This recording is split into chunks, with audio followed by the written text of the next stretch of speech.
All right, welcome everyone to another Adventure Together live stream. I am Salpy, head of game design here at Adventure Together. I'm joined by Himaro and Shaper. Himaro is head of project management and helps me with game design and has his foot in all departments. And Shaper is our head of creative direction. Yeah. So, the purpose of today's live stream is to take a deep dive into the mechanics, the cards, everything about TimeStrike, and really show everyone what the game's all about. We're gonna go through a lot of the different, just about every mechanic, every card, and we'll wrap it up with a Q&A at the end. So if you have questions, thoughts, just post them in the chat on YouTube, Facebook, Discord, and we'll gather those and answer them at the end. Just to Tomorrow, mention, Shaper, anything you want to start with? Yeah. yeah, to mention before we get in, so we're going to be making a formal announcement later this week. And for those of you who are watching, please feel free to ask any questions you want in the Facebook chat or in the YouTube chat. But we have decided that the final day of the Game Found Pledge Manager will be June 13th. So we'll be making a formal announcement, but we are ending the Game Found Pledge Manager in about 14 days from now on June 13th. So those of you who backed on Kickstarter and need to finalize your pledges, enter your shipping information and your tax details, you can do that on GameFound. If you have any questions, concerns, reach out to us on GameFound or at support@adventuretogether.games or DM us in the Adventure Together Discord. You can join that by going to discord.gg/adventure together. All right, and I just want to add before we kick it off that a huge thank you to everyone who's backed us today. We just crossed, I believe, 275,000 in backing. We're absolutely floored. We couldn't be more grateful because of what Tony's about to go through is possible. So thank you guys so much. What a fantastic community. All right, so right into TimeStrike. This is our first official game for Source.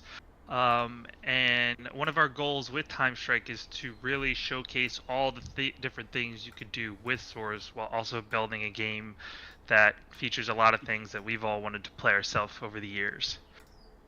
So our first box of Source is called Shadow of Fear. So TimeStrike is an accessible miniatures war game built as a boss battle royale. The first theme box, Shadow of Fear, has 13 different characters and features 3 different game modes. TimeStrike is about the players managing their team of characters and moving throughout the void, performing different actions, and trying to survive the end of time by eliminating their enemy, whether it's a big AI boss or just another team of characters. Your goal is to survive to the end. Now, like I said, our first game is Shadow of Fear, which you can see on the left here is a little depiction of Fear. He's your first sentience, the first boss that you'll be battling. He likes to spawn. His thing is he likes to send out a lot of curses to the world and spawn tentacles to attack you throughout the void. And then our second box that will follow up is called Heart of Desire, and you can see a depiction of Desire on the right side. Not all the details have been finalized about his mechanics, his gameplay yet, but he will come with another set. That box will come with another set of 13 characters that can all be mixed and mingled between the first box and the second box. So you could use the characters from Shadow of Fear and fight the ones from Heart of Desire, or mix the sentiences. It all is cross-compatible, and it's all standalone as well. So if you were just to pick up Heart of Desire, you still have a complete game. The benefits, though, are when you start picking up multiple packs and start mixing and matching the characters and the play styles and the mechanics. And as the game goes on, we'll be adding more and more mechanics to the game based on the box.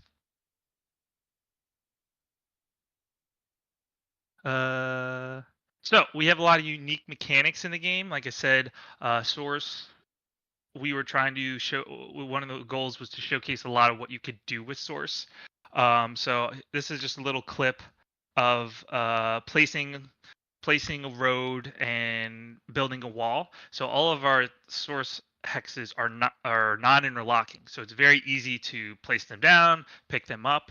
And in this instance, this character here actually mined resources, and you can kind of see the obsidian in the back. It's black. Was able to go over there, pick up that resource, and then use that to build roads and walls. So there's a lot of destruction and building built into the game, uh, which we really haven't seen before in tabletop. Uh, our next thing that we really thought was unique to the genre was our ability to mount miniatures. So right here is an instance of Roland taming Abaddon, a giant monster, to use him to attack the world. And then in this instance, playing here, multiple characters are climbing up Fear's back and attacking him, and Fear is going around destroying the world at the same time, busting up bridges and uh, all sorts of things. So another one of our, so on top of the building and the destruction, we have the mountable miniatures that will be coming in the game as well. Yeah, I'd like to touch on that a little bit. So to Salpy's point, we really tried to showcase within TimeStrike the functional benefits and the new functions that Source brings to tabletop gaming. They're the 3D aspect and the height, as well as our newly designed miniatures, which we haven't seen in the industry before, where we actually have mountable tops on these miniatures, allow us to kind of make almost what we call behemoths or super miniatures, where you combine two miniatures into a single miniature, which also increases its strength and adds abilities that maybe it didn't have before. So it's really, really exciting the first time, and I can't wait for people to actually do it. The first time you take a miniature that's smaller and you mount it on a larger miniature, and it fits so nicely and snug, and you start moving around with that, it's a really, really powerful moment where you realize, hey, there's something here. And it was Chris who said years ago, I want our miniatures not only to be beautiful, but functional. And nobody in the industry is making their miniatures super functional, and that was something that we really, really strive to do. So we're excited for everyone to get their hands on it and experience that. Yeah, I'm very, very excited about how this sort of changes the meta of the game. I think that there's obviously, when you're selecting your team, right, you're trying to find the best synergies between characters to make your team really powerful. But what being able to tame does is it makes that sort of synergistic play between your team dynamic. So the synergies are kind of changing as the game goes, because if you're able to tame a certain monster, suddenly that could kind of change the composition and the strategy that you went into the game thinking you were going to use. And you have to be adaptable and sort of react to that as it happens. And then obviously, with the boss, it creates this element where the world is not fixed either. So the world's dynamic, and it's kind of changing the strategy constantly as you're playing, and you have to kind of reconsider what you thought was going to work in any given minute. Like, normally you plan multiple turns ahead as to what you're going to do and in what order you're going to do it. But when a sentience comes, barreling through a mountain that, was formerly your strategic, point that you were holding, or was like a line of sight blocker you were using, now you have to react. Not just because he's a threat, but because, your defensive and or offensive, uh, you know, uh, strategy is no longer present. So these are the things that I love, in addition to what Nick mentioned, which is just that, miniatures that are functional are just way cooler. And I think we're going to keep pushing it further, right? Like, we can start to build bosses that are massive. I, love the idea of a world boss that, you can just climb armies on top of. So we're going to keep seeing how far we can take this. And I think that, apart from just how awesome it's going to end up looking on your board, how much fun they're going to be to paint, it's going to continue to make playing this game exciting every time you sit down.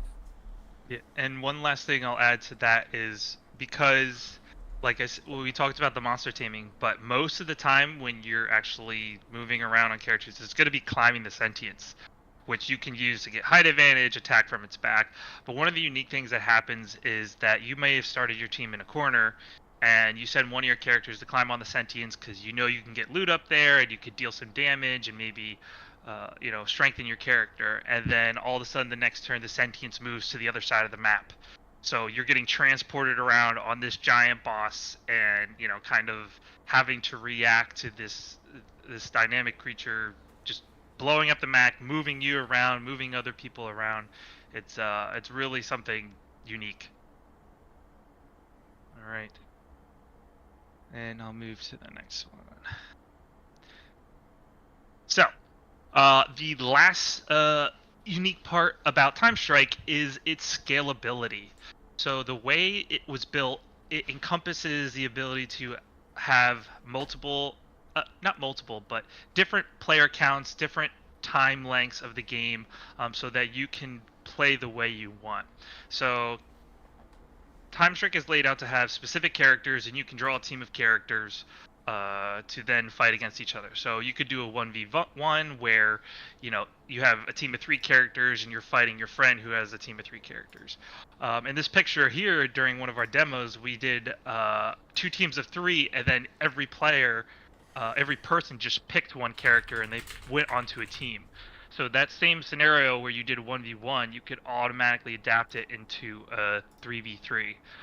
And you can kind of mix and match how you want to play and how many characters you want to play with, so that you can have longer or shorter games. And again, with multiple boxes, you'll be able to have bigger and bigger player counts, or bigger and bigger character counts, and really push the limits of what kind of crazy battle you can create with this game.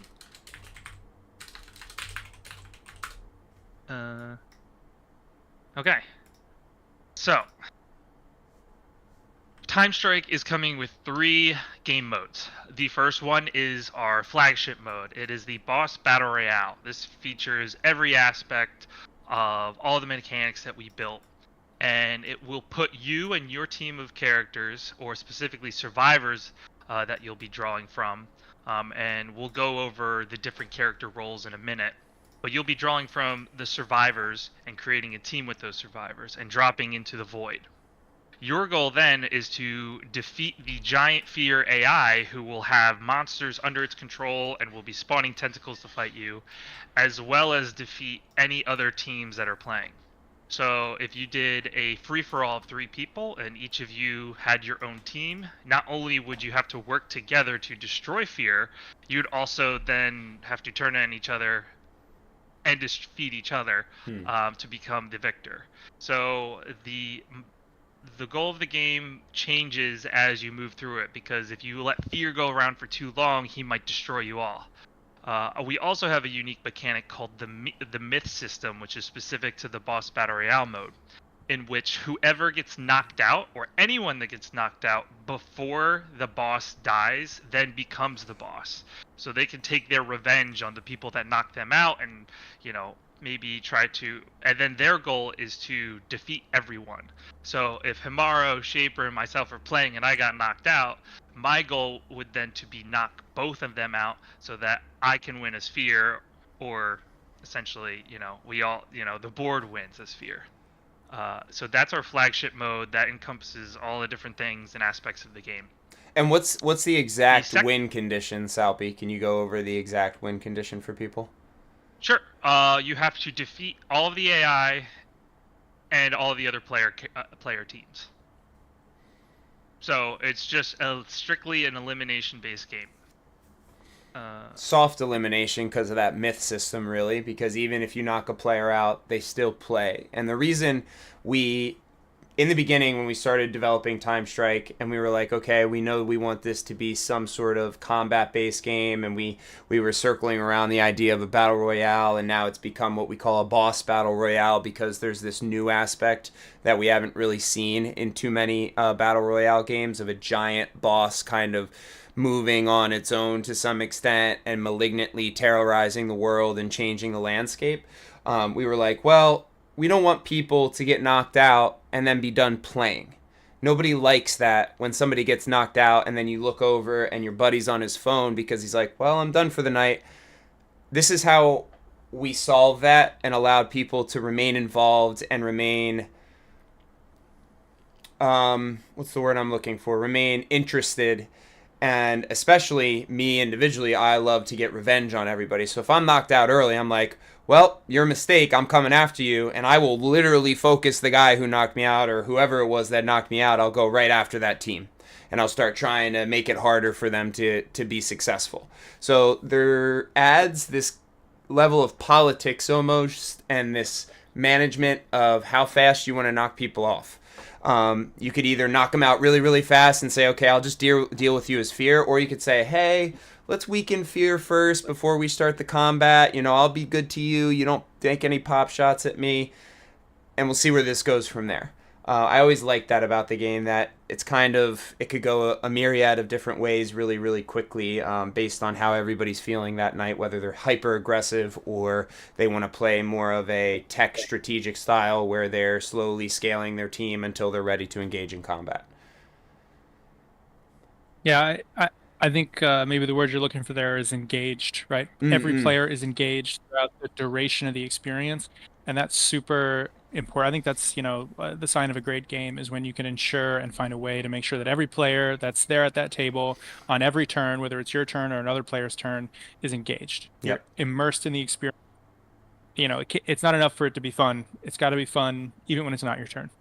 And so that's what I think the myth system really helps keep the game engaging, regardless of whether you're winning or losing or what stage or whose turn it is.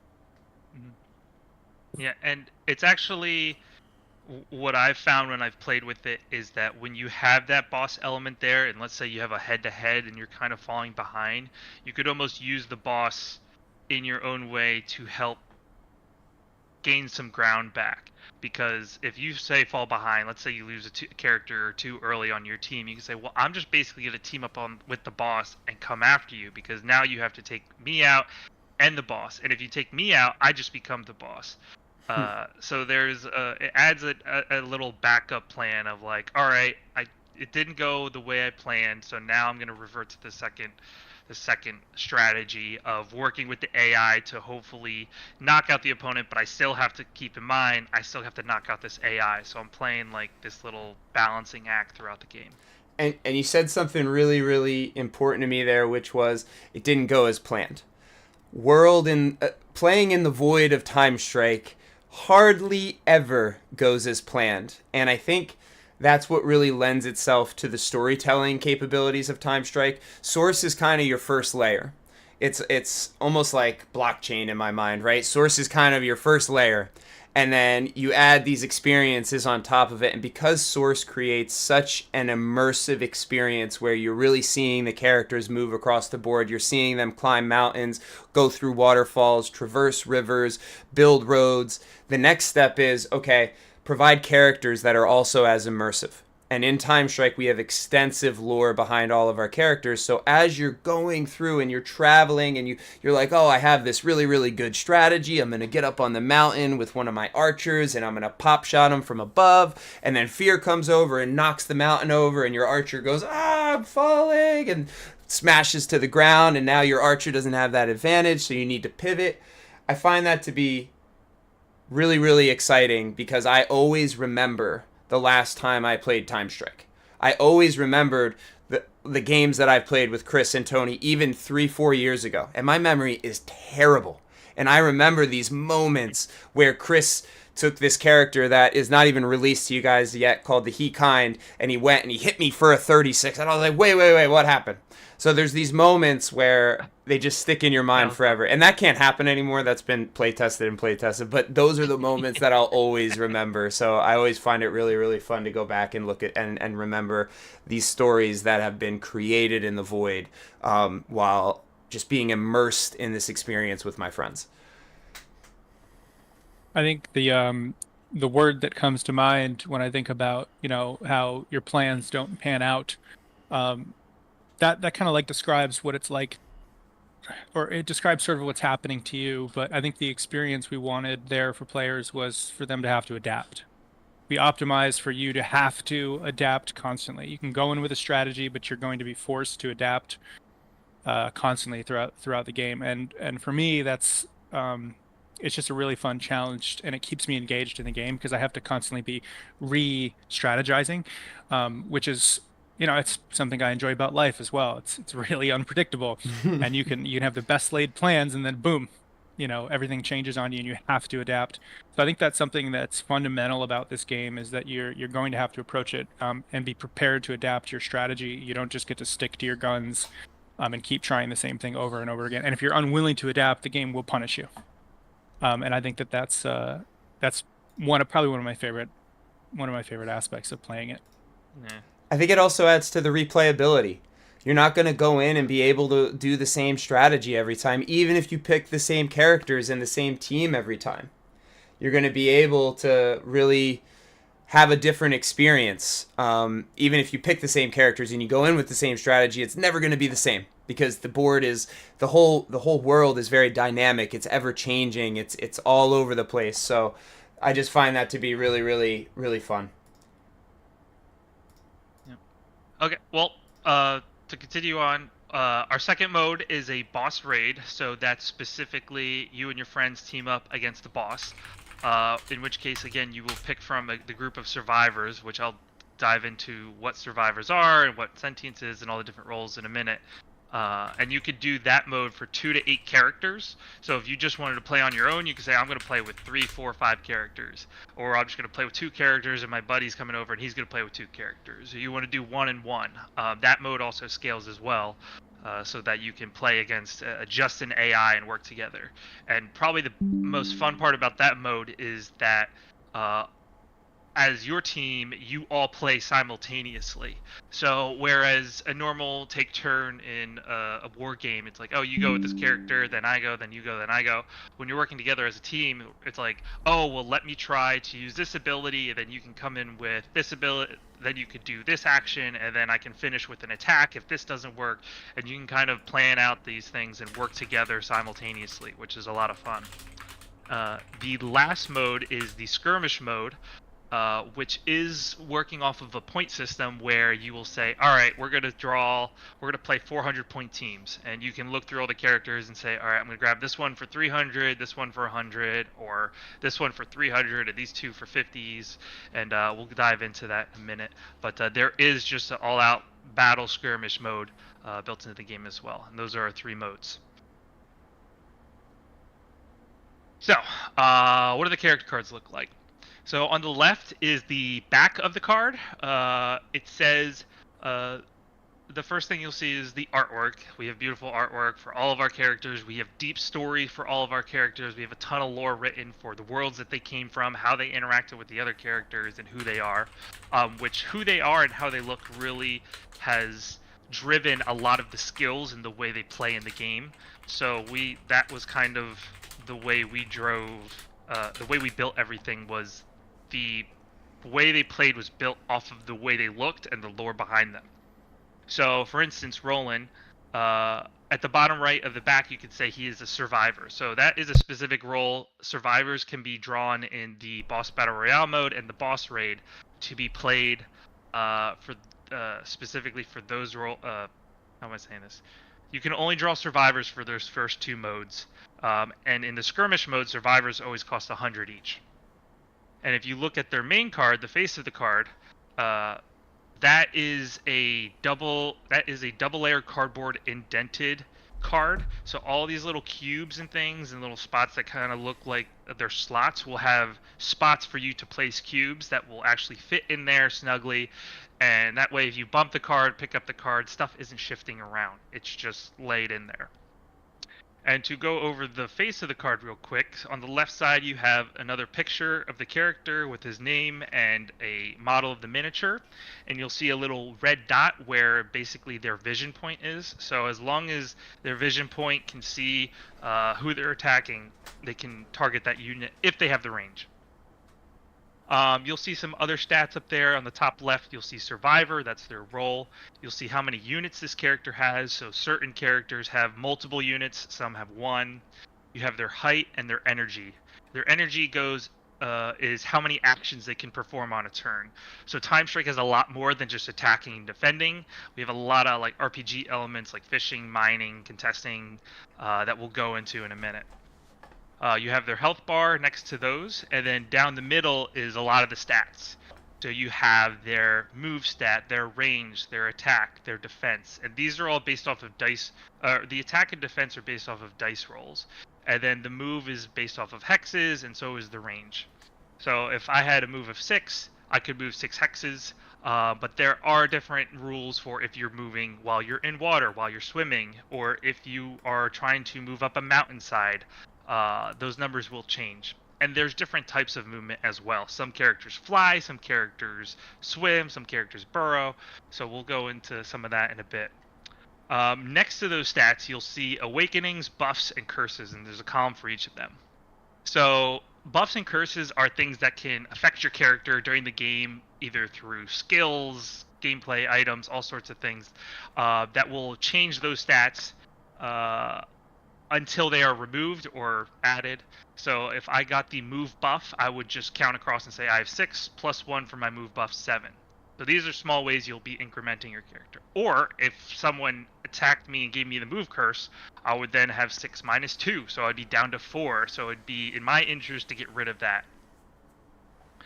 At the very bottom, there is specific curses and buffs named Stealth, Enrage, Affliction, and Silence, and we can go into detail if someone later, but I won't go into each of those now, but they all have specific roles, mechanics tied to each of them and how it affects your character.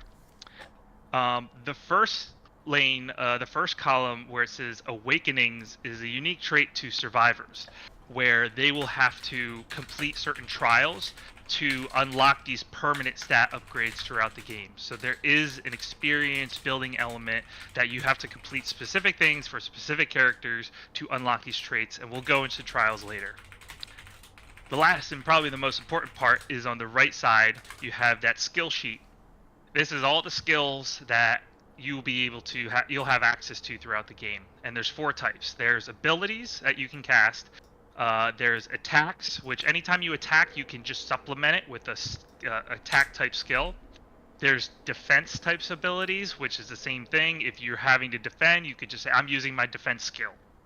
And then the last ones are passive. So these are things that are always active, which we'll see on some future characters. And that sums up the board. The last thing I'll mention, in the bottom middle-ish, there's something called exhaustion. So the way our rounds work per game while playing TimeStrike is that each character will take a turn and then they're marked exhausted. And once all of your characters are exhausted, then the round will essentially reset. Or if you're playing with an AI, once all the characters are exhausted, the AI will then take its turn and then the rounds will reset.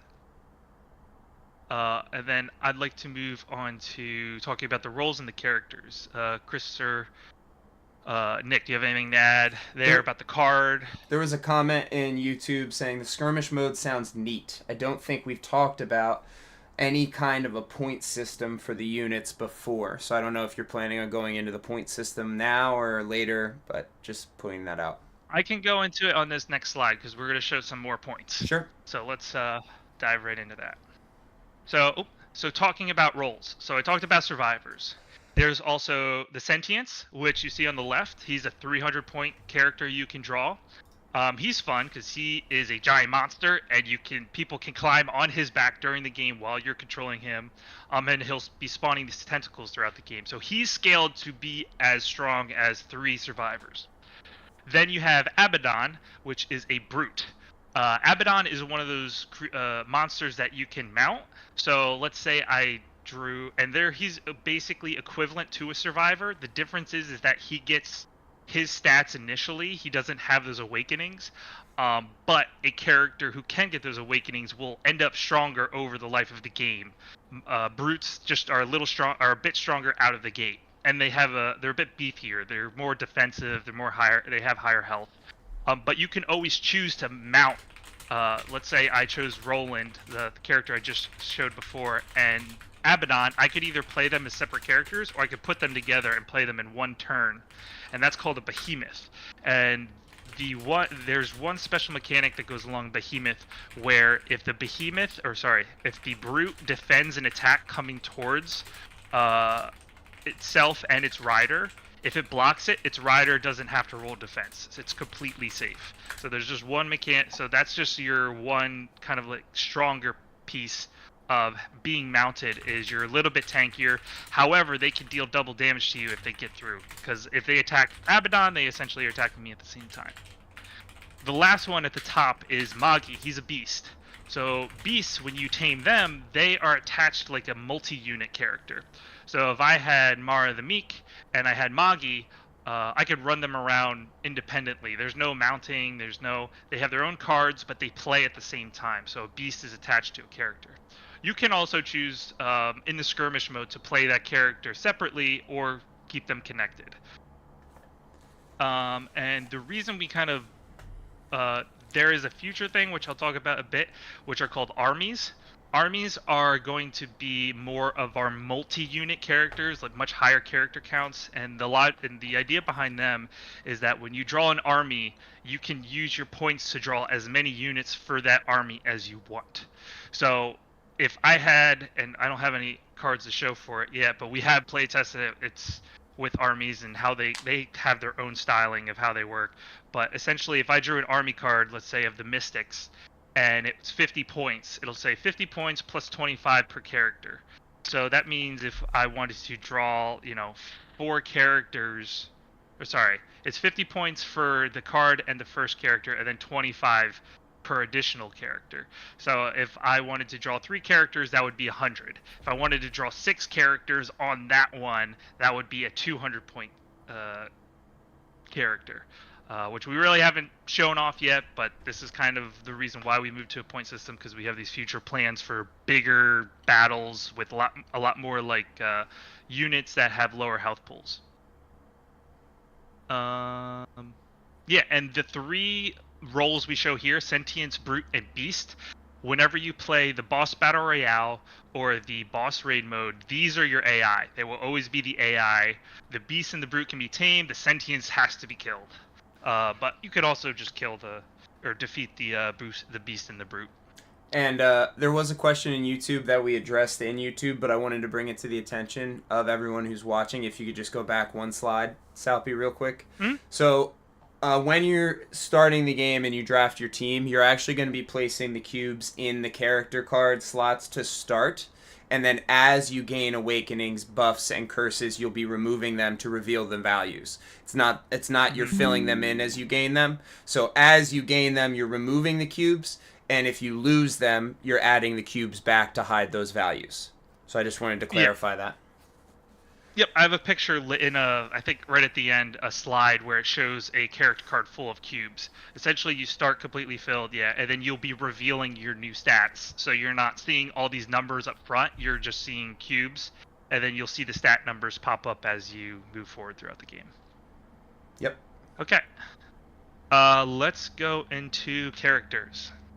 So we're going to dive into about 5 different characters and just talk about specifically where they came from and their skills and how they play. And all of these characters are from Shadow of Fear? I just want to clarify. No.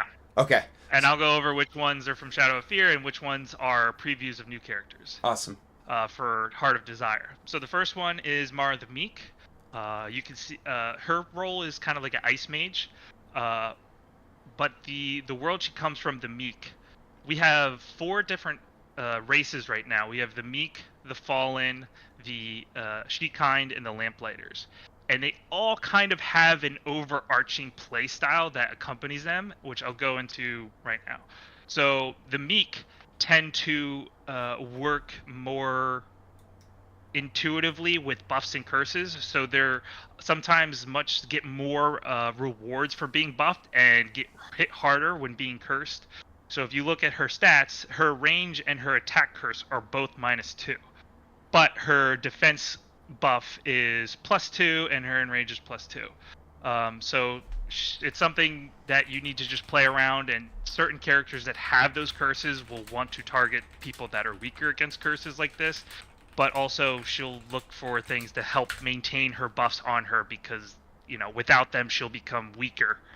But if we go over to her skills, her 3 skills are Blizzard, which the first one is an AoE attack.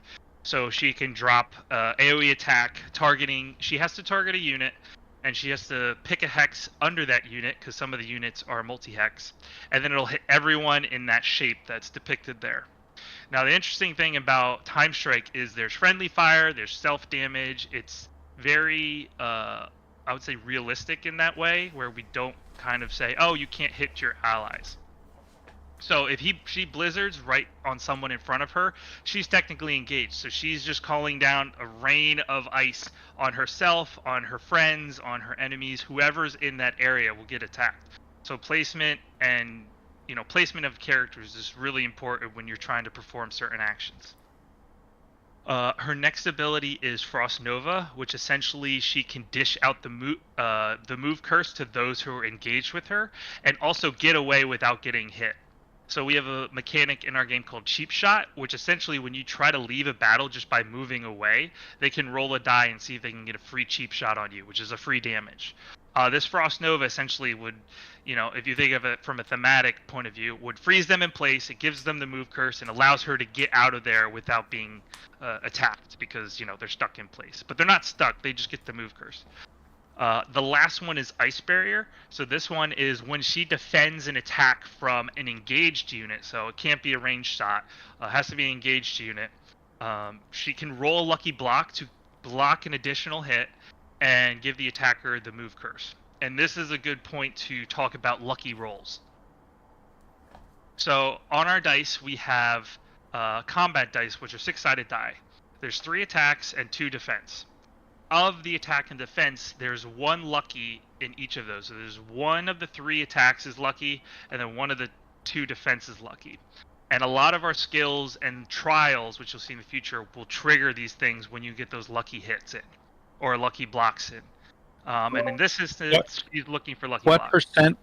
What percent chance is that for lucky?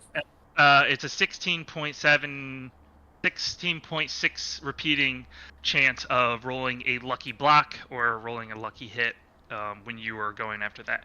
So something unique about the game too is that early on with these skills and things, you won't see these attacks, defends, whatever you need luckies for proccing as much, but as people's stats go up and up and up and up, all of a sudden you're able to trigger that ice barrier every time you're fighting, or some other thing. So you actually see these skills become stronger as you level up your character essentially.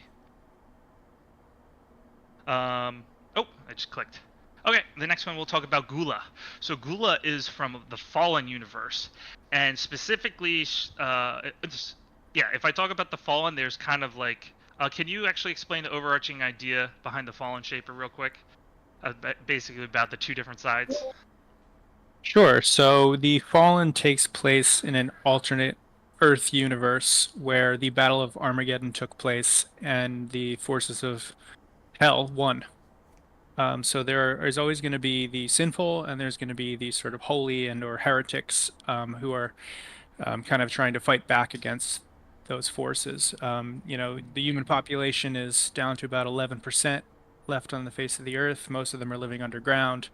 So it's kind of a dreadful and dire situation. So the Fallen are mostly made up of really dark, sinister, evil characters, and then on the light side, you kind of have just survivors who are trying to make it. And they've been pushed back to medieval times, so they're slightly medieval and slightly holy inspired.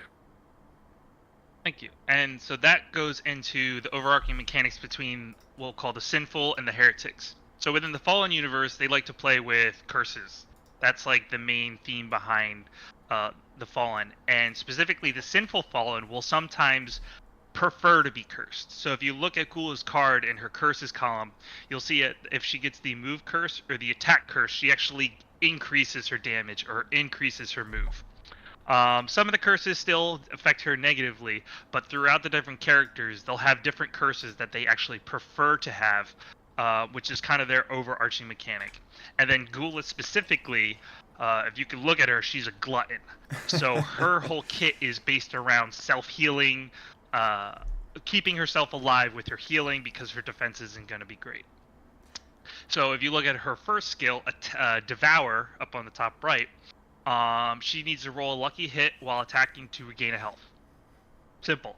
She can gain health just by attacking. Her next one, which is an ability called Glutton, she can go over to a friendly unit and bite them and deal a damage to them and gain 2 health back. So she could basically go sacrifice health of one of her allies to get that health back, or get 2 health back. You just gotta watch The out. last She one is could bite a Moggy in half in one bite. You gotta be careful. yeah.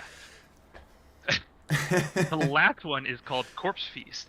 So if Gula is engaged to a unit that is defeated, she will essentially feast and be able to get another health that way.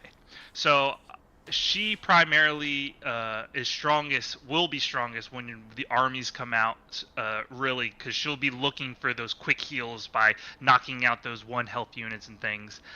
So she's constantly looking to heal herself. She's very selfish, and that's kind of her play style. Yeah, I love Gula, and I love the idea of the Fallen because typically in a game, right, you see curses, you see buffs. You're like, okay, curses are bad, buffs are good. And then we kind of said, okay, well, this race really enjoys curses. So they're actually on the hunt to get cursed so that they can actually get stronger. And it kind of tweaks it to where now if you have a character that inflicts curses on another unit, and you're the fallen, you're like, oh, I hope I end up fighting them. Rather than, oh, please don't curse me. It's like, yes, yes, come to me. So I just find that really fun and, again, dynamic and helps the game just really play differently based on what you have going on and you have a better attention to detail. I have, I'll a, I, have quickly. Go ahead. I was just going to answer this question here in the chat. Was that what you were going to do? That's a No, big question, I Chris. That could be a stream I, in I itself. can Okay, knock it out. I can knock it out. So Alex from the chat asked, what was the design process like for creating the game's visuals and components? It looks stunning. Additionally, what are some of the challenges you face throughout character development and balance? So Tony can touch on character development and balance. In terms of the visuals and the components, it's as simple as we worked with some of the greatest, most talented artists all around the world. We were constantly on this, hunting and searching for artists that we thought could bring this vision to life in the way that we knew it needed to be brought to life. We're all also graphic designers here. I think like almost every member of the team has some sort of graphic design skills. So we worked with a lot of really talented people. I can't name all of them because there's so many.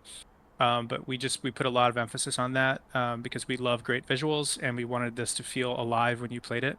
In terms of the components and whatnot, yeah, it just a lot of love. We weren't in a rush.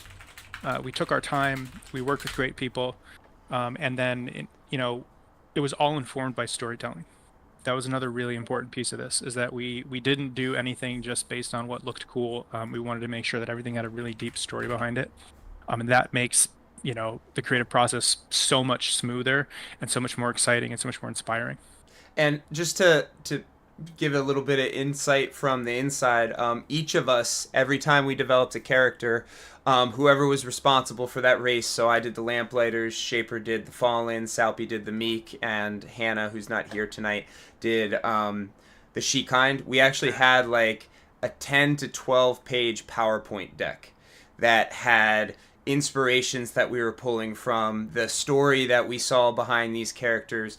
We put the time in and we really pulled from our individuality to build these races. So going in, it wasn't like, hey, I have an idea, verbally. We had these decks that we would hand off to our artists and they would bring our ideas to life. It was probably one of my favorite experiences about building this game. It was right in the beginning and Chris said, we have an artist, everybody take a race, build it yourself, your dream race, what you've always wanted it to be. And I was like, okay, I can get on board with this. And I just remember building these decks and pulling inspiration from games when I was a kid and animes that I've seen and cartoons and just things that have shaped who I am as a person. So when you guys play with these races, you're really going to be getting a taste of Salpy and Shaper and Hamaro and Hero and anyone else who ends up developing races in the future. They're really from our heart to you guys. So I just want to touch on that. It was a very personal experience at the same time. And I think that's what resulted in this immersive art that really tells a story. And Salpy, the second part of the question was, additionally, what are some of the challenges you face throughout the character development and balance?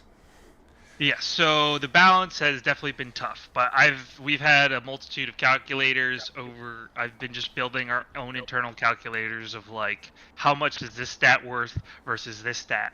It's come to the point where each role has a specific number assigned to it. The height, the unit count, the energy, the health, every buff, every curse, the movement type, the range, and then the skills are something that can kind of get added on as more you get the results from playtesting to see how often these things are triggering. And actually, the lucky dice, I actually do have a number that I use of like, okay, if they need a lucky dice to hit this, I can go look if they're attacking with 3, 4, 5, 6 attack. How does it scale as they get stronger and stronger? How often should that hit? So it's just a lot of number crunching and a lot of playtesting to see how the characters kind of play out. But let me move on to the next character, and we can keep talking about this. So the next character is Jake Allen. So he is also from the Fallen World, but within his lore, and correct me if I'm wrong, Shaper, he is basically a demon hunter.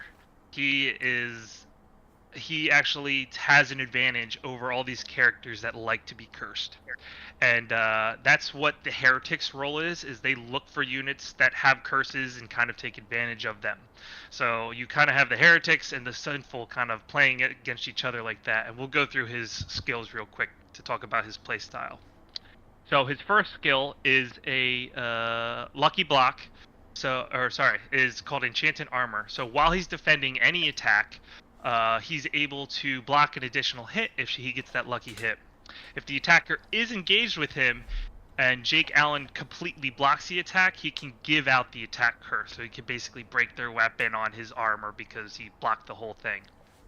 The next one is Holy Flail. So this is his attack that's specifically geared towards those sinful units. So during this attack, if the target has at least one curse or is a lost type unit, and just to go over Lost real quick, Lost is our AI. So anytime there's an AI running around, they're referred to as the Lost. It's a non-player controlled character.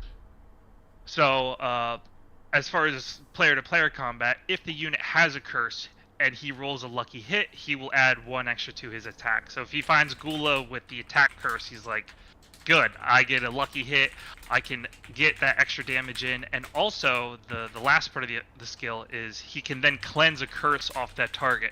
So he's actually using his Holy Flail to rip curses off of people and doing extra damage on them.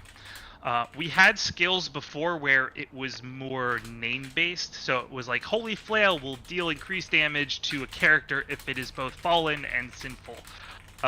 Which we still might have certain things like that in the future, but we tried to focus more into actually building it into the mechanics of, not just saying because they're X, Y happens. It's like, no, it's a functionality bit of how the character is actually built affecting a different character. The last skill we have is Light's Hope. So the first time that he would take damage that would defeat him, he will drop down to 1 health, roll a couple, and basically ignore that death.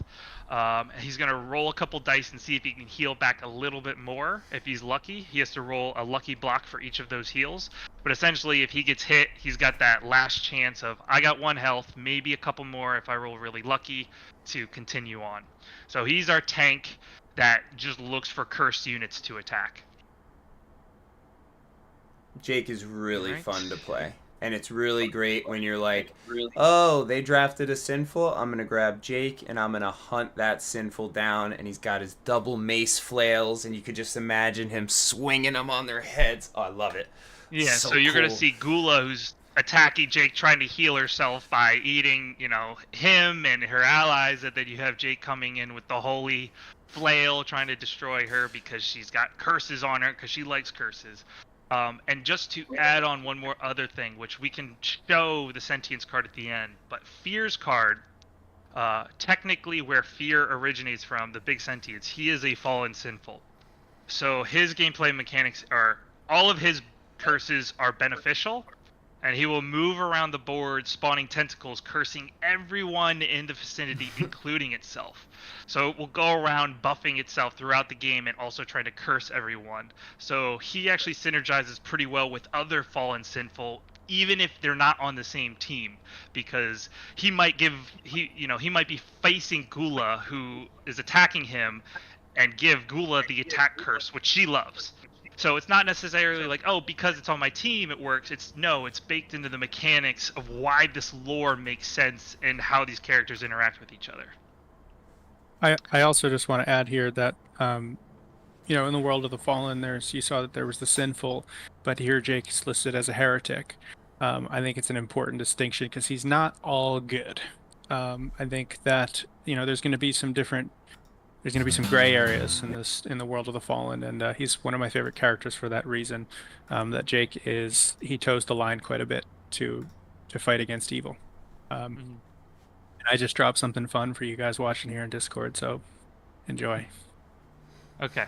So the next two characters we'll be going over are not from Shadow of Fear. They are all from the next expansion, Heart of Desire. So the first one is Michael the Cherub, which probably most of you have never seen before.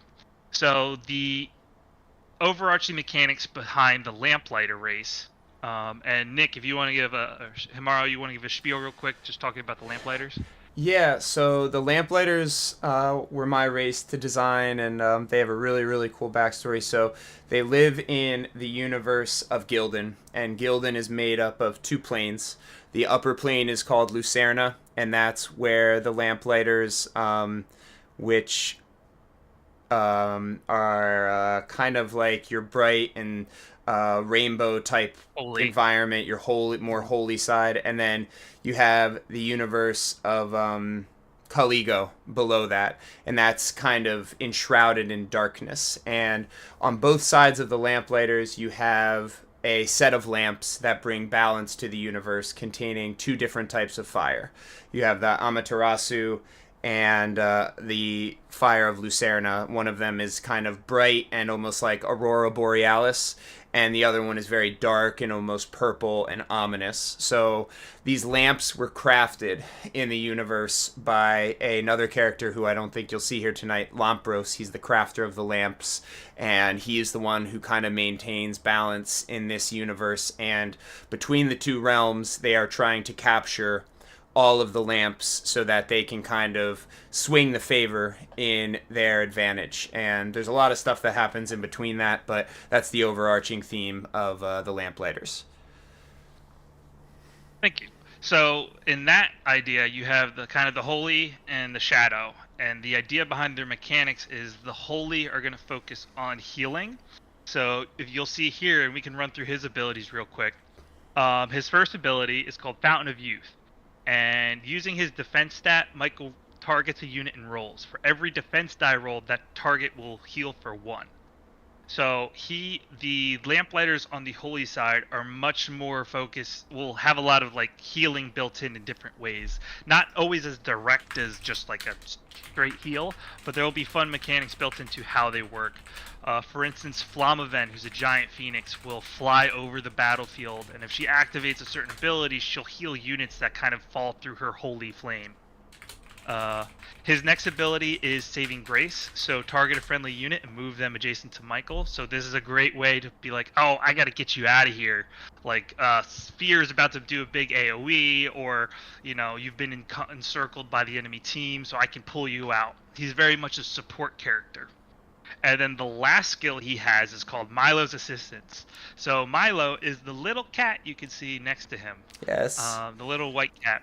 And this move says during a friendly character's turn, they may use their cast ability action to allow Michael to use one of his abilities on themselves. So even when he's not active, I could say, oh, I'm using Gula right now, and I can activate Michael to use Saving Grace on me. So as long as he's in range. Or use the Fountain of Youth on me as long as he's in range. So he's got a little lower energy than most. He's got 2 energy, but that support and that ability to actually be used while it's not his turn is kind of what makes up for it and makes him very strong as a support character. And fun fact for those of you who aren't in Discord reading the chat, Michael the Cherub, as well as the cat Milo, are actually based off of my firstborn son and his cat Milo. So when we developed this character, I think my son was only about 2 years old. And I asked the artist, I said, can you make it look like he's closer to about 7 years old? So he had a really fat face when he was 2, and I sent him a picture of the cat, and I was so happy when this came back. It's like really, really a great thing. And now I have a second son, so who knows what character that's going to be called. I got to make it still. So look out for that as another character in the Lamplighters. There is a question, is there a timetable for Heart of Desire? I think we don't have a direct timetable. I think our goal would be end of 2025 and 2026. What do you think? It would be, I would say 2025. 2025? Yeah, I think that's what we would think, hopefully. I would say it depends. It depends. Yeah. It could, that's a moving we're date at this focusing on time. the way this kind of worked is we have 46 characters built and done already. Character models, not all the artwork, but the skills, all sorts of things. And just due to the way we so we have content ready for years to come. It's just, the logistics and how do we roll it out and how do people like things. And we also want to get some feedback on the game before we put out the new game too. We want to, because we're going to go into the actions and some of the ways you can interact in the game, because we want to add on to the game just with every expansion that comes on. And we'll talk about that more later. But Shaper, if you had anything else to say. No, just that it depends. Yeah. It could be. So let me finish the thought. So the Lamplighters, like I said, one side focuses on healing. When you get down to the Shadow side, they focus on anti-healing. So their effects will be, which I don't have anything to show right now, will look at trying to prevent people from healing, or they will be susceptible to healing in a negative way. So Michael could actually use the heal on an enemy unit to try and deal damage to them, because anytime they actually receive healing, it's a negative effect. So that's the balance between the Holy and the Shadows for the Lamplighter race. Yeah, from a thematic perspective, that's just the two different types of lamp fires kind of battling one another. It's a cool idea. I love that. I love that idea and how it's been implemented. So, the last race, which is part of Heart of Desire as well, is the Sheet Kind. Their overarching premise is that they are the ones that take advantage of the building and the crafting system that we've built into the game, which we'll talk about soon. So this is Locrian and Bib. All the Sheet Kind characters is and I'll try to explain the lore a little bit real quick, because this is Hannah's race. But essentially the Sheet Kind is a race of women that live on Mars that have left Earth and have found symbiotic ways to kind of coexist with these animals and create like symlinks. And they have men working for them in the fields and things. So you'll see some of these characters rolling out over time. But their gameplay role is that they will interact with the building and crafting mechanics in a special way. And if we go through Locrian and Bib, and like none of these are final as far as the Heart of Desire stuff. So these is all still a work in progress with testing and things, but her first skill is called Bib's Rampage. So while she's moving down a road, Locrian may cheap shot any unit she engages with, then disengages. So she has the ability to run through, while she'll still get cheap shot too, but she could get cheap shots back at those people. So she benefits from building roads to kind of run down them and try to cheap shot people along the way. Their second ability is called Deconstruct. So she can actually take the walls that other people have built, or friends, or whoever it is, destroy the wall and turn it back into a material because she wants to use it somehow. She wants to get rid of that line of sight. She is a ranged character, so she wants to get rid of those walls. The third skill she has is called Radium Shot. So, like I said, she is a ranged character, and it says, during this attack, if the target is not engaged with Locrian and Bib, rolling at least one lucky hit gives the target the attack curse. If the target cannot receive the attack curse, it is add one extra hit instead to this attack. So, a unit that cannot receive the attack curse is a couple different things. One is they don't actually have a curse that they can fill in. It's blank, so they just are going to take an extra damage instead. This could refer to the lost units. So all of the AI cannot be cursed. So anytime that she uses Radium Shot on a lost unit, she would essentially get that extra attack bonus. And then the third is if she has been pounding on someone and got them to have the attack curse and they're cursed, they can't get it anymore. So then that's another way she's adding that extra hit onto her attack by repeatedly cursing this person, and they aren't, they either haven't fished enough or gotten the items or gotten the right play of characters to kind of cleanse themselves to keep going. Yep, and that's so that's kind of a little foreshadow of how the characters will play with the Heart of Desire. And then, like I said, each Heart of Desire and Shadow of Fear are standalone games, so you can just buy one, buy the other. But if you mix them together, you get some crazy dynamics between the characters going on. And because you could play with the new sentients and the old survivors, or mix and match however you want. It plays across different all the themed boxes. Okay. Can I also just add that I think this is really important for everyone who wants to play this game to know, which is we're going to be incredibly supportive of customs and customs communities. Yes. And anyone making anything you want to play within our systems, and selling them if you want. So we have really no limitations or restrictions on how you can create that. We're actually trying to invest in getting tools out to you so that you can start to use those tools to make your own characters and make sure they're balanced. Tony has a great tool that's up already on the website. It's probably going to need some refining before it's that. But between this box and the next, go wild.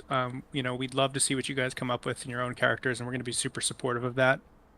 And we're excited to see what the community does come up with.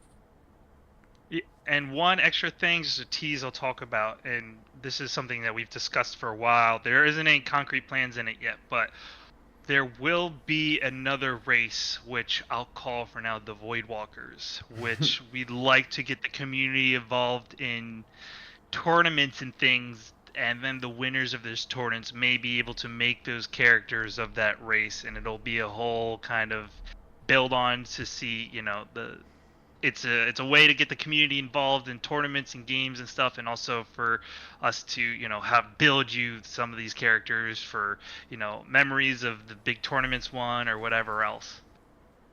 In other words, Source is not the only thing that's open source. TimeStrike is open source as well. So yes, come be a part of it, please. We'd love for you all to be a part of it. Okay, so let's get into some of the nitty-gritty about what you're doing while you're playing TimeStrike. So essentially, you're picking a character, and you're looking at that energy number, and you're seeing the number 3. So that means you can use 3 unique actions. So on the left is a player turn cheat sheet where it says you can move and you can perform actions, and then there's the action list.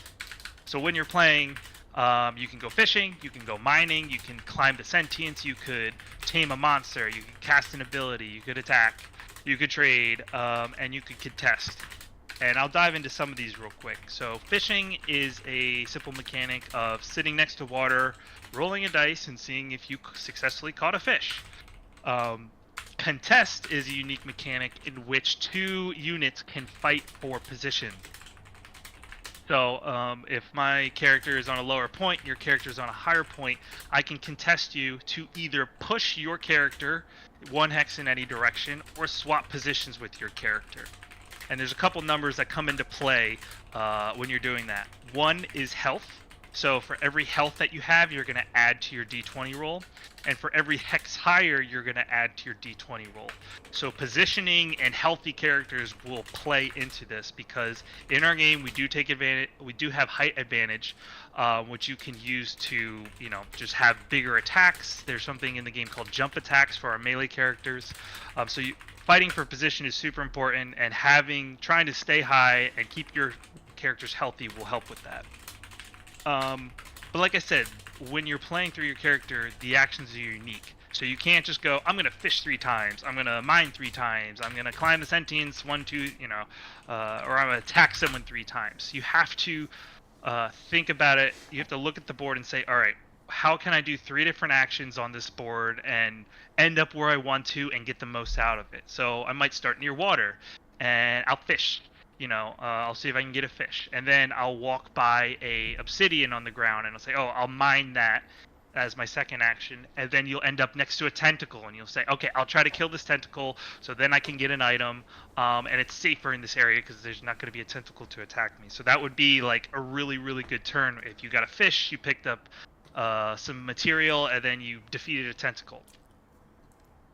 And then after that character is done, you would mark them as exhausted, and you would keep going around, like I said, until all the characters are exhausted. This does mean, though, in our game, that you do have a negative effect as you lose characters. So if your teammate has 3 characters and you're down to 1, they'll be able to go 3 times. You'll only be able to go once. So it is important to try and keep all of your characters alive and keep them safe and work as a unit, rather than being able to just, oh, I have 1 character left, I'm going to use him 3 times, and they're going to use all 3 characters individually. So loss is really impactful in this. And then on the right side, I have another example of the cheat sheet, just saying, like, if you're next to water, you're going to roll a dice. If it's a 10 or higher, you're going to draw a fish. And we'll go into fish in a bit. All right, next. Crafting and building. So this goes right into the cheat sheet. So just like that video we watched earlier, on the right side, it says you can build roads and walls. So when you're mining, material is very important in this game, because of those facts that you can build roads and walls.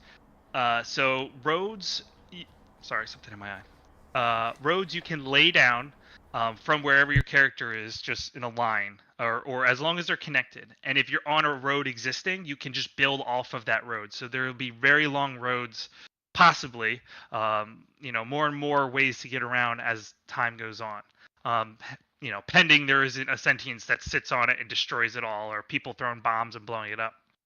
But roads are useful because they allow you to move from one point to any other point on that road, as long as it's not blocked, for one move. So building those and connecting them is very important the later time goes on. The second thing you can build is walls. Using one of those materials, you can place those walls around you. If you have 3 material, you can just place walls in a circle around you and kind of watch out for those ranged attacks, or if fear is going to do an area of effect attack, you can protect yourselves and prep for those kinds of things. The other side says crafting. So these are kind of, the way these are used is they're in the moment kind of assisting actions or other scenarios. So the first thing is hang glider. So let's say someone contests me off of a ledge and tries to throw me down into a pit. Well, if I had a material on me, I could pop that material and say, all right, I'm going to use this to build a hang glider and ignore that falling damage. The second one is a fishing net. So if I'm going to do the fish action, I could say, I'm just going to use this material, craft a fishing net, and guarantee my next fish action rather than rolling for it. Because you don't know. You could have a bad night of rolling. You're rolling 1s and 2s on your D20, and you're like, I'm just going to use this because it's safer and I can guarantee myself an outcome.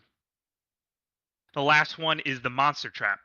So taming in TimeStrike is a series of getting the monster's health down, feeding them a fish, and then rolling a dice. So for every multiple, I'll go over the exact process. So you go up to a monster and you give it a fish. Then you're in the taming action. Then you're going to look at its health bar and it's going to say, whatever their health is remaining. You're going to times that by 3, and that's what you need to roll on a d20. So if it's got 5 health, you would have to roll a 15 or higher to successfully tame it.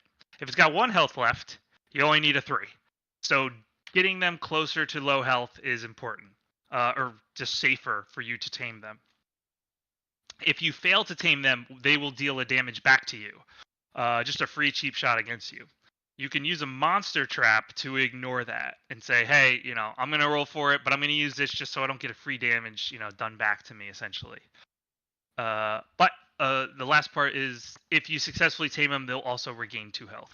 So even if they're at 1, it's still worth it to try and tame them because they'll get a little bit of health back, especially if you have some other items or fish waiting to kind of get their health up even more.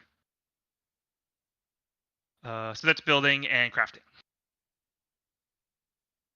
Trials. So on the left is this is the latest addition to the game. So as we talked about, survivors are the only ones that can awaken, and they awaken by completing these trials.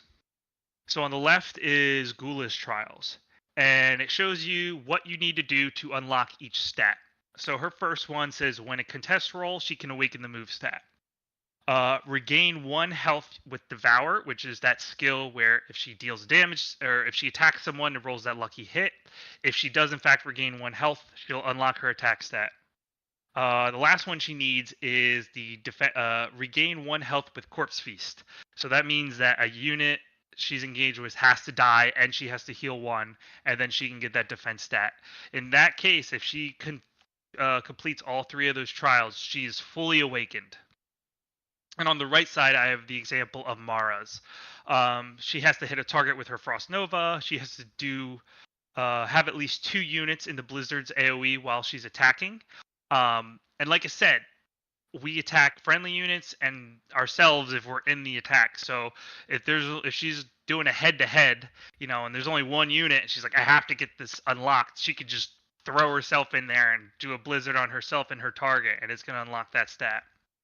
It said also the next one is while attacking, inflict damage and roll at least 1 lucky hit. So that's where that lucky comes into play again. That's how she gets her attack stat. And below that is another one that talks about her defense stat, and I believe it's tied with Ice Barrier. So, Trials. Go ahead. No, I was just gonna say I really enjoy Trials. I think that it does 2 things. If you're a new player and you get a character, by looking at your trials and reading through it, it kind of gives you a guide on how to play them effectively and efficiently. So it says, hey, hit a target with Frost Nova. It teaches you how to use Frost Nova, and then try to use the AoE potential of Blizzard, and try to get a lucky hit. Like, the whole experience of it is very, I think, new player friendly and helps them adopt the game a little bit more quickly. It's like a built-in guide for each character. And then on the other side, for a more experienced player, they come in and they say, okay, I'm going to try to knock this out in like 2 turns. And then they come up with a strategy where maybe they can Blizzard and get the lucky hit simultaneously, right? So for your more experienced player, they come in and they're going to be like, okay, I want to pump these trials out in the most efficient way possible.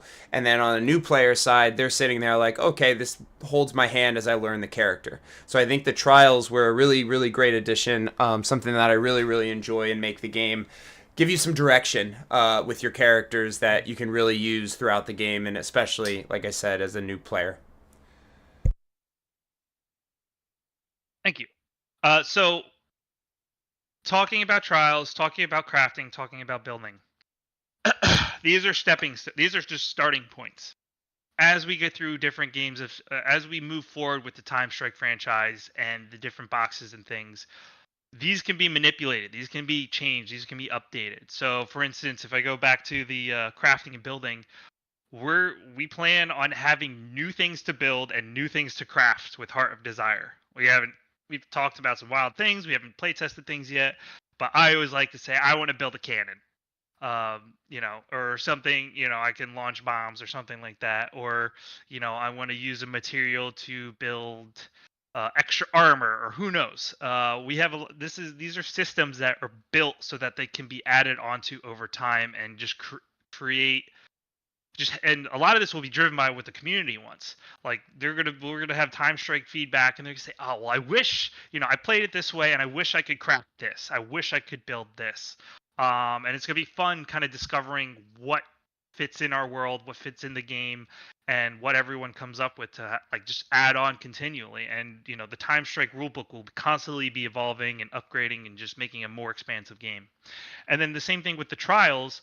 The trials don't necessarily always need to be these customized things. We could have specific game modes where everyone has similar trial cards. It's like, oh, the trial is you have to kill X amount of tentacles. You have to jump on Fear's back and hit him in the head. It could be to knock a character, like kick a character off a bridge, stuff like that. You could get really unique with these trials in the future, but this is, the way we're kind of moving forward with it is just to teach people about the characters and just have them really use the characters to their full potential to then increase their potential. But this is, like I said, these are all built to be adapted, to be built onto. The probably the most important thing about the trial, though, is at the bottom of the left one, you could see upon awakening all stats, discard this card and draw 1 artifact. Artifacts are an important part of being a survivor. The way artifacts are built is it is an item, no, it's an artifact that a survivor can equip one of. So if you have 2 artifacts, you'd have to choose which one to equip, but you could always keep one in your inventory, trade it to another survivor, etc. But the way artifacts work in our game is there's 3 sections on an artifact. In the middle, you can see equipped stats. I'll start there because that's pretty simple. So if I equipped Jake Allen's breastplate, I get +2 move, +1 defense. Super basic. If I equip the fishing rod of Hod, I get 1 move, 1 attack. Very simple. And just a great thing to have. It's like 2 stat bonuses just built onto this. On the top right of each card is a skill from the character the artifact derives from. So Jake Allen's breastplate has enchanted armor as a skill that you can now unlock on any character.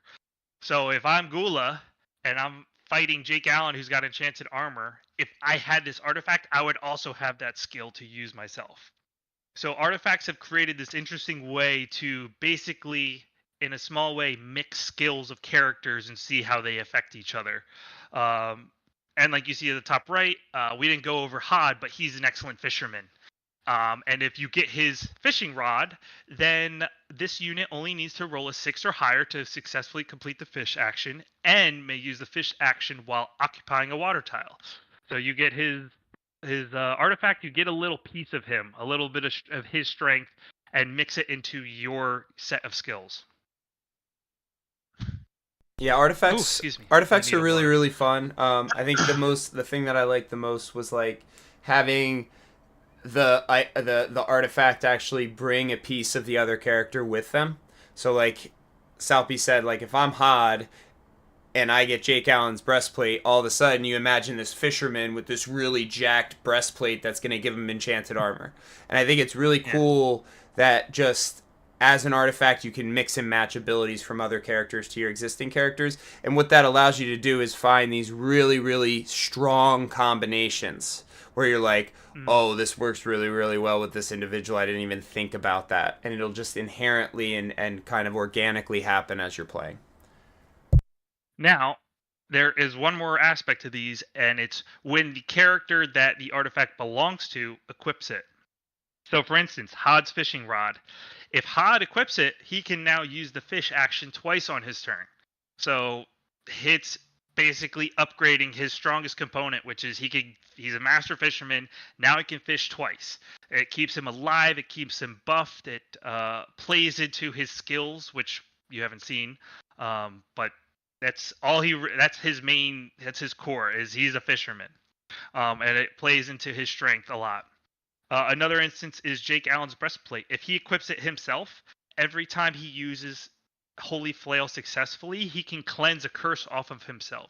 So not only is he dealing extra damage and cleansing a curse off his enemy, he can now keep himself cleansed of curses at the same time that he's doing this. So there's an additional effect that goes onto the character if they equip it themselves that makes their already built-in skills or actions stronger.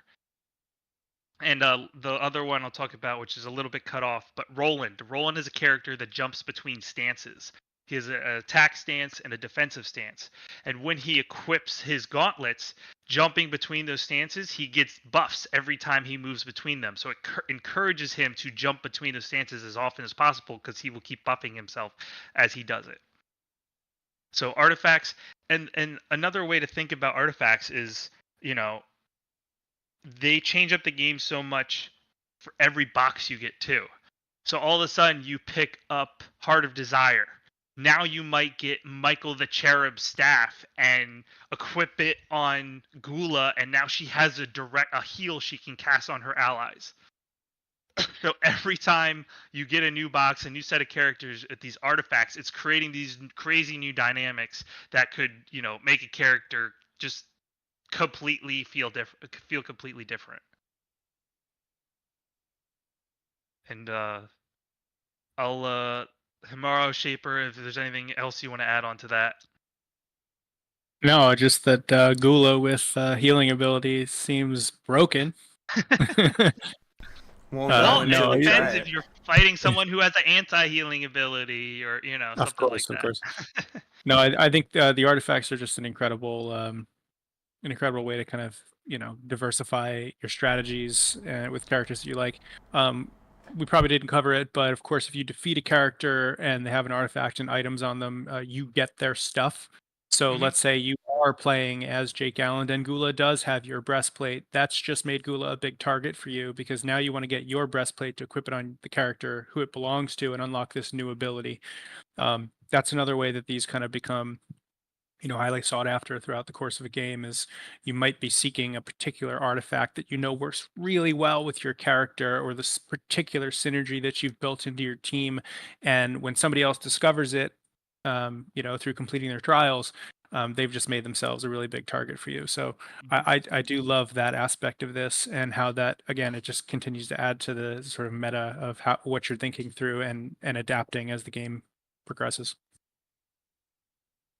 And from a thematic standpoint, the reason that these are kind of being found in the void is when these characters all got pulled from their timelines into the void.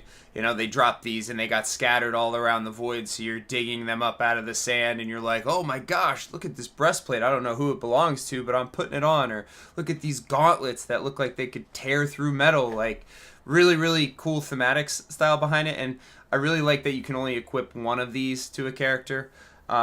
I find that it makes them feel more like an epic or a legendary item that you would get in like a video game where you get there and you get like an orange or a purple colored item and you're like, oh, this is really, really special. Rather than like, well, I need like 6 of these and now I'm gearing up this character.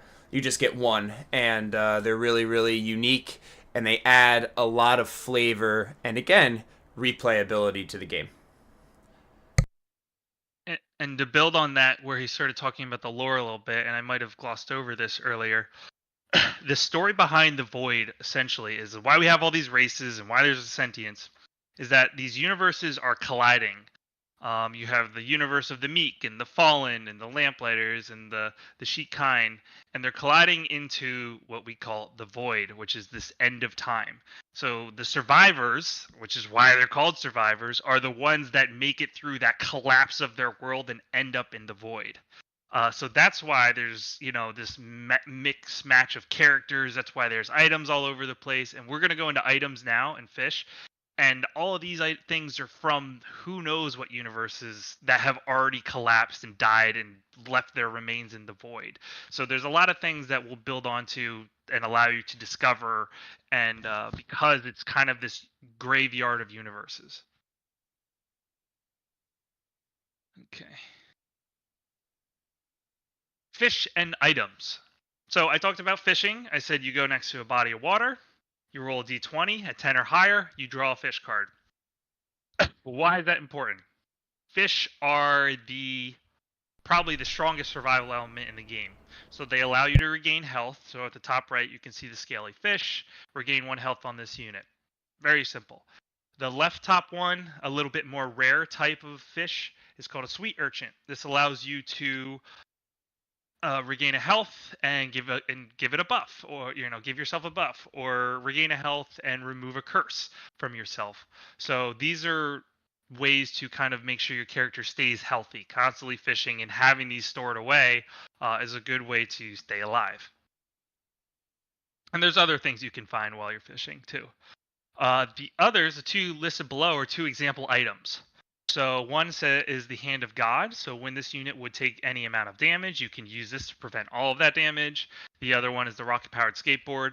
Whenever this unit is targeted by an attack skill or contest, they can use this to basically get out of there and waste that attack skill or contest that was on them, and speed off in a specific direction. And items. So we didn't talk about how you collect items. So the primary way to collect items depends on the game mode. So if you're playing the boss battle royale, or if you're playing the co-op, the boss raid, every time you inflict damage to a lost unit, you will draw an item. So this incentivizes you, especially in the boss battle royale, to kind of focus on the AI because they're giving you the biggest rewards by defeating them and getting some loot because there's all sorts of stuff in here that you'll see as you play the game. The skirmish mode just flips it and says every time you inflict damage to an enemy, draw an item. It makes it so that there's constantly these new variables getting added as you keep playing out. Because you're also completing trials if you're a survivor and getting items and building walls and roads and things. But this is a simple kind of reward way to say, hey, just keep attacking, keep moving, keep pushing the game forward, because you're going to get rewarded for it more and more and more as you play through. And there's all sorts of crazy items that we have in the game. You can manipulate the landscape of the map, you can blow holes in it, you can teleport around, you can the easier way to tame monsters. There's all sorts of things you could do with items. Okay. All right, and the last thing I'll get into, and I don't necessarily have the best graphic, is our AI. So on the left-hand side is the red card, which is the AI for the boss battle royale, and on the right-hand side is the gray, is the AI for the boss raid, which they function a little bit differently based on how we've built out the game modes. But essentially, a lot of it is based on just fear will have certain targets, or sentiences, excuse me, will have just a scenario breakdown whenever they go. So step one. Can you zoom in fear, on the one you're going to talk about, Tony? Is that possible? Yeah. Cool, thank you. Okay, so one of the unique ways that we reset initiative in the boss battle royale is whoever's character, if you have a unit on your team who's the highest on fear, you will get initiative set to your team. There's no dice roll in that regard. So it's a constant way for people to it's a good way for people, it's an incentive for people to climb fear, not only to attack him and get some items and also damage him down so you can kill him, but also gain the advantage from being able to go first every round by keeping that height up there. The second step says for every lost monster, fear heals for 1 health. So within the boss battle royale, he'll have a couple monsters running around, and essentially them staying alive is healing him and keeping him alive. So for that mechanic specifically, you want to either tame the monsters or kill the monsters so that you can start focusing down fear. It goes into a host of other steps, which I'll run through real quick. So step 3, each lost monster will attack, essentially. Step 3 is wherever the monsters are, they're going to target the closest unit to them, they're going to move to them, and they're going to attack. Step 4, tentacles are going to move to the closest unit and also move towards them using the lost move. Okay, yeah. Step 4, the tentacles are going to move. Step 5, they're going to spawn more tentacles based on the player count. So that's where that scalability comes in. Character count. So if you're playing with 8 characters or 2 characters, it spawns a different amount of tentacles. Step 6, fear will target the closest player unit. He's also moving based on proximity. Sometimes it's the farthest player unit, sometimes it's the closest player unit, and we'll add different scenarios of why they'll move or target different things in the future. Step 7, he's going to do an AoE attack in the area and add +1 to that attack. So there's a separate card, which I should have put on here, that has all the lost stats. It has all the lost stats, so you can say, oh, all the AI is attacking for this. This is all their movement, all their range, all their attack, all their defense. And then step 8, all players within lost range of fear or the tentacles will receive the attack curse. So after all that, attacking, moving, whatever, they're going to curse everyone in the area too. If I move over to the other card, so this is a card in the boss raid. This one says lost monsters will move to the closest unit and attack them, adding +1 to their attack for step 1. Step 2, the tentacles are going to move. Step 3, they're going to spawn more tentacles. Step 4, fear envelops the void and darkness. The range stat of all player units is reduced to 1 for the duration of the next round. So that's kind of one of those more game changers across the board, because you might have a team full of range characters and you've been firing off. But fear is like, well, for this round, everyone's range stat is 1. No one can see. The darkness of the void has come down. Step 5, player units within range of fear are going to get the silence curse, which I could just talk about real quick. At the bottom of those character boards, you saw a little slot for silence. If you are silenced, you have access to 0 skills, even if it's an artifact. So when you're silenced, it's only lasts for your next turn. But it's super detrimental because so many of these characters, their skills, their playstyle is built into their skills. Um, so being silent sucks. And then lastly, Fear will target the farthest player unit and move towards them using the lost move +2. So this has him just rolling around the map. And something to note is wherever Fear stops, he knocks, and there's a whole description of how it works. He knocks all the units out, like away from him, and he'll destroy everything in the area until there's a flat surface. So if there's a wall, if there's a road, if there's a bridge, whatever, he'll flatten it. And if it so happens that the place he lands destroys a support for a high rise or an overhang, and that overhang gets destroyed, your character's probably going to have to roll for falling damage if they were up there, depending on where they fell. So him just moving around can also wreak havoc on your positioning and your health if you're on too high a spot. And that covers TimeStrike. And this last portion, I wanted to open it up to a Q&A session and just, anything that you thought of while we were going through everything or any new questions you might have now. Here is an example where you can see the character boards laid out and all the cubes in them. So like all the cubes are filled in, and as those things happen to you, you will remove them so you can see those stats underneath and then calculate differently. And then you see at the bottom left, someone harvested some gold material. So that's in their inventory. And I guess this is another good point real quick. All the characters have individual inventories, so as they're going around getting items, fish, materials, that's all local to the character, and there is a trade mechanic between characters. But if someone defeats that character, they'll take all that loot. So it's important to spend all your stuff to, not only survive and win, but just so somebody else doesn't get it if they knock you out. Something to mention with TimeStrike as well is that it is playable with all the source environment themes that we have in the Game Found Pledge Manager and that were included in Kickstarter. So no matter what environment themes you chose from, you can use that to play TimeStrike. As a company, we plan on, or at least the way we viewed this, is that when new games come out, we'll have environment themes that are ideal and kind of made for them from a thematic perspective, but that we follow a formula where all of the environment themes are typically going to be playable with those games, at least the ones developed by Adventure Together. So you never have to say, oh, I don't have the right set of source to play with the new Adventure Together game. It'll always be, oh, which environment theme of source do I want to play this new Adventure Together game on? Do I want TimeStrike to be in a desert? Do I want TimeStrike to be in a pit of lava? Do I want TimeStrike to be on a mountaintop with grassy plains below it and a waterfall? Whatever you want, that can be the void of the night, which I always find really, really fun. It just, again, gives you another layer of immersion and is really, really fun. How is the source map created? On that, Hold on. Oh, sorry, I go have ahead. one more point on that as well. There will be a living, breathing encyclopedia of old biomes and new biomes every time one is launched to tell you what type it is. There will be buildable types, there will be resources, there will be base types, there will be liquid types, and as new games out and introduce new types, because they may, we'll make sure that the old types are classified in that new game. I'm talking totally separate from TimeStrike in any new games sort of mechanics. So that's something that we're very cognizant of. No matter what set of source you have, you should be able to play all of our games, and you should know exactly what tiles you can use to represent what things.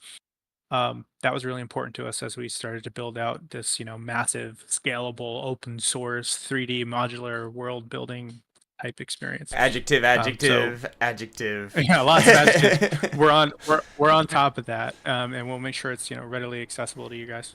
I love that.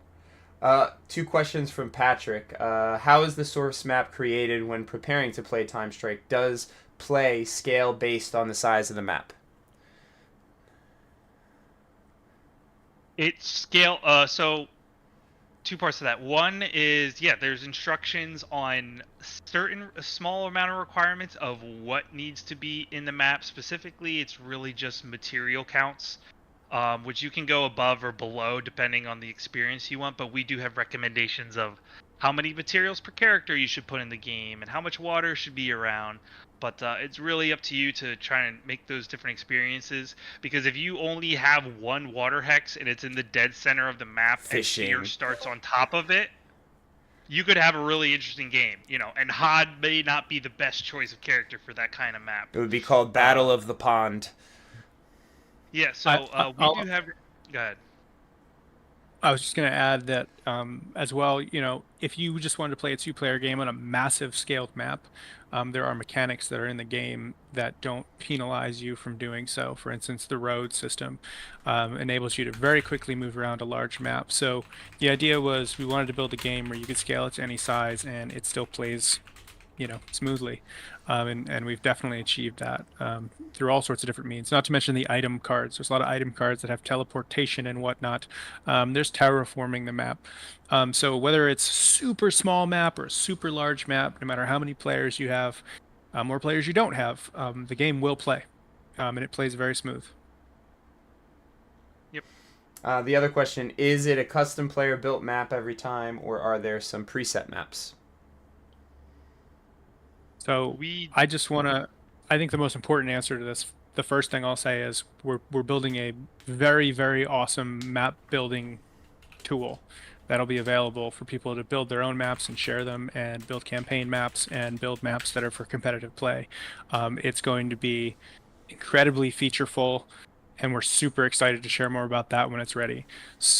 Tony, I'll let you talk about TimeStrike in particular, but generally speaking, every source game, we're going to enable tons of ways, not only for the community to build pre-built maps, but we'll release some, and they're going to be readily accessible, available. They're going to have easy build orders, everything we know you guys love and want from a sort of modular map and terrain system. We're building really, really exciting stuff on the back end. What was the other question?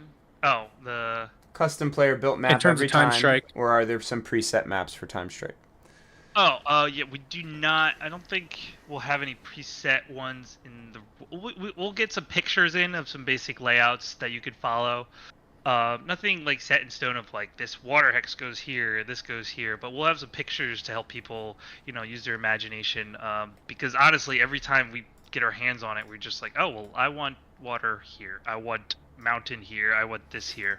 But yeah, we'll have some pictures in there. And then from Tales of Valhalla, how big is the rulebook? So the rulebook is it's not small, it's about 40 pages. However, there is a large portion of that is dedicated to things like setting up the map, which you'll only, that's a good set of pages that really doesn't pertain to TimeStrike itself. There's another set of rules that will talk about rules within the different game modes and how to set up for those different game modes. So if you pick, oh, we're just playing this game mode, that'll cut down the rule book a bit. So we really are using those cheat sheets. Those cheat sheet cards are going to come in handy when you're trying to play around, because there's a lot of in-depth systems, or there's a lot of different systems that play out, but a lot of it is just clarification and not necessarily like I said, fishing is it's a decent section because it'll have a lot of corner cases and when you can and can't do things, but the basic rules are very simple. Like mining is stand next to mine, pick up mine, like 2 sentences, and a lot of the mechanics were formulated in that way so that they're very basic, but we have been just encountering a lot of corner cases and questions people might have throughout the years throughout play testing, so we've just got all those in the rulebook. I would sum it up by saying that it's incredibly, because I just read through it today again. It's incredibly comprehensive, but it is by no means overwhelming for you to get a grasp on how to play the game and just jump in. So it covers all those corner cases because we know that these things come up and people want an answer and we don't want you left with ambiguity. So it's incredibly comprehensive, but to jump in and learn all the simple things you can do. I mean, it's always remarkable to me to think about, because we just spent an hour and a half talking about all the amazing and exciting things you can do. It is really very quick to learn how to do those things, and then once you're there, to do them. So yeah, I think you did a great job finding that balance between it's quick to learn everything you can do, jump into a game, start to play, But if you're going to run into an issue throughout play, you're going to be able to just jump into the book and find it. Another thing I'm keen on doing is putting QR codes throughout the book that you'll be able to scan quickly on any particular section and find a video that we release where we run you through it. I oftentimes will play a game and then think, oh, I'm just going to watch a video. I'm not going to sit here and read the rule book. And it's normally a video not done by the publisher. We'll definitely release tutorial videos, and I will make sure that throughout the rulebook they're readily accessible in case you're like, I don't want to read all these pages. So we'll be releasing tutorial stuff to make it as easy as possible for you guys to play and to learn and to jump into the experience. Yeah, I think it's also pretty, like a lot of rule books that I've read. 40 pages is pretty standard.